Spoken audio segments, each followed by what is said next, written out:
होने से पहले ही बिखर रहा विपक्ष, चुनावों से पहले कई राज्यों में होगी बड़ी टूट। शाह की चाणक्य नीति के आगे फेल हो गए शरद पवार, फिर अपनों ने ही दिया धोखा। क्या पवार की खिसक गई जमीन या कर रहे हैं दो नावों की सवारी? 2024 की स्क्रिप्ट तैयार, सेट हो गया महाराष्ट्र का नंबर गेम, बीजेपी के दोनों हाथों में लड्डू। जी, महाराष्ट्र की राजनीति में एक बार फिर से सियासी उलटफेर हुआ है।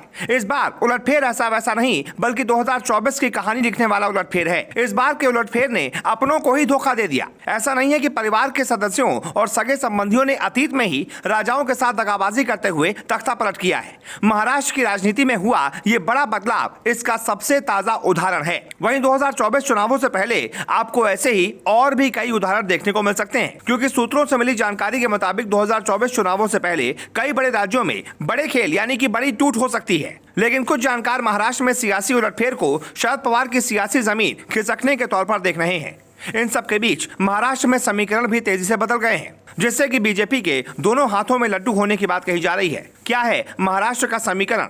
किन बड़े राज्यों में होगी टूट? क्या शरद पवार कर रहे हैं दो नावों की सवारी? ये सब कुछ आपको अगले 1 मिनट में बताएंगे। आपको बता दें, शिवसेना के एकनाथ शिंदे के बाद एनसीपी के अजित पवार ने पार्टी को 2 हिस्सों में तोड़ दिया है और खुद डिप्टी सीएम की कुर्सी संभाल ली। कहा जा रहा है कि ये खेल कुछ ऐसा खेला गया कि राजनीति के मंझे हुए खिलाड़ी शरद पवार को इस बात की जरा सी भी भनक नहीं लगी। कुल मिलाकर शिवसेना के बाद एनसीपी में टूट का सिर्फ एक ही पार्टी को बड़ा फायदा मिला है और वो है बीजेपी।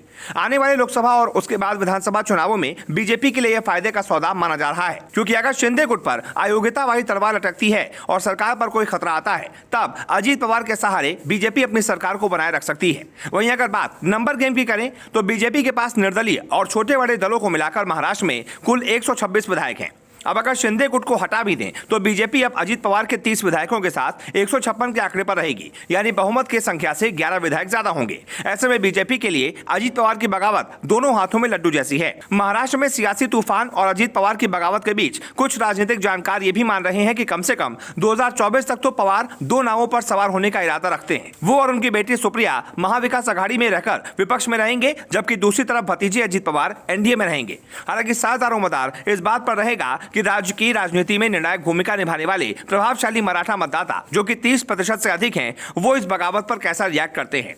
बता दें, मराठों का वोटिंग पैटर्न अब तक मिला जुला रहा है और पश्चिमी महाराष्ट्र में एनसीपी की तुलना में बीजेपी के खिलाफ ज्यादा वोटिंग हुई है। वहीं एनसीपी टूट का असर 2024 के लोकसभा चुनावों पर भी पड़ेगा। 2019 के लोकसभा चुनाव में भाजपा और उद्धव की शिवसेना ने मिलाकर 48 लोकसभा सीटों में 42 सीटें हासिल की थी। वहीं अब 2024 के लिए अजित पवार की मदद से एनडीए के 2019 के प्रदर्शन को दोहराने की स्क्रिप्ट तैयार करने की कोशिश में जुटी है। अब बीजेपी इसमें कितना सफल हो पाएगी, ये तो आने वाला वक्त ही बताएगा। हमारी इस खबर पर आपकी क्या राय है, हमें कमेंट करके जरूर बताएं। और अगर वीडियो पसंद आया हो तो वीडियो को लाइक शेयर करें और चैनल को सब्सक्राइब करना बिल्कुल भी ना भूलें।